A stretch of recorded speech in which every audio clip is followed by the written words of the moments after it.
في الجزائر عندنا الشعب الجزائري كما يقول لك واحد المثل، الكسرى والماء والمرفوع في السماء، ما دير والو خويا، حنايا طوب، حنا ما نطيحوش، حنا عالميه. وعندنا بنقرينة.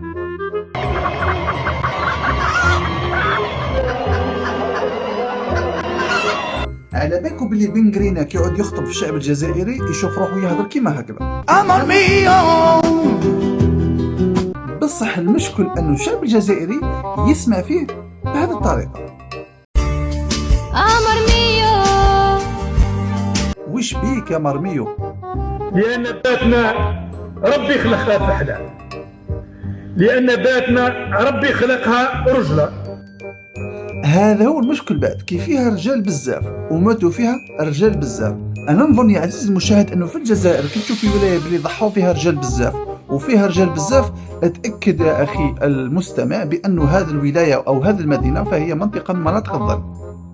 فهمت ولا نفهمك؟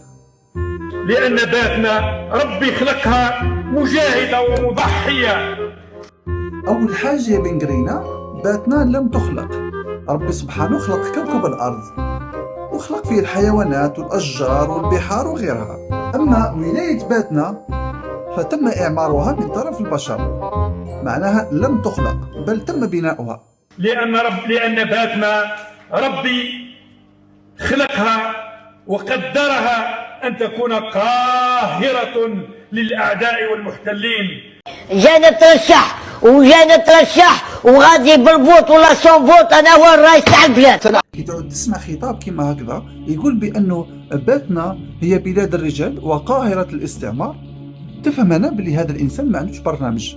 Par exemple, les cheeseburgers, les tacos, poisson pané, les chips, الجوفريت. ايوه ندمت اللي وصلت نيفو ترمينال وما كملتش قرايتي، مع العلم اني دكتورة في الحياة. هنا تفهم بلي برنامج تاع بنقرينا هو برنامج في الماضي، يعني مازال في معركة الجزائر.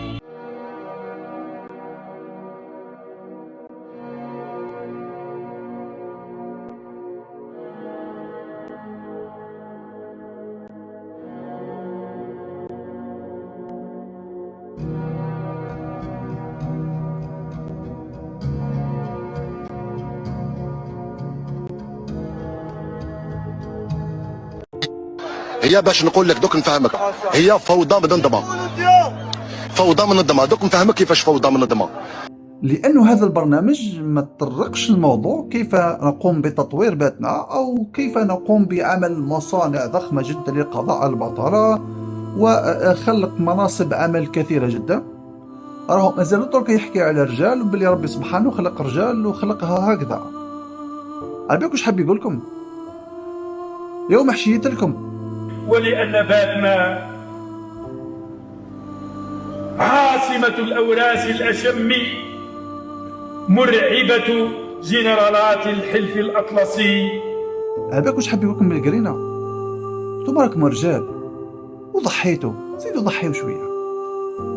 على كل حال شكون اللي مازال ما تعلمش الدرس من 1962؟ الكلام والكلام والكلام. لا واش نقول لكم؟ هذا وعدك السي مخلوف، هذا عام ونص وحنا نستناو، لا خدمه لا قدمه، وين الوزينات والمصانع؟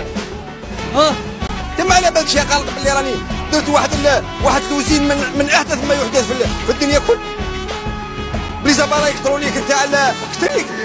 على كل حال رانا درنا الشيء اللي علينا، باقي عليكم انتم لازمكم الانتاج والانتاجيه. هذا هيا ومعايا دوك الكل نروحوا ندشروا للحلال.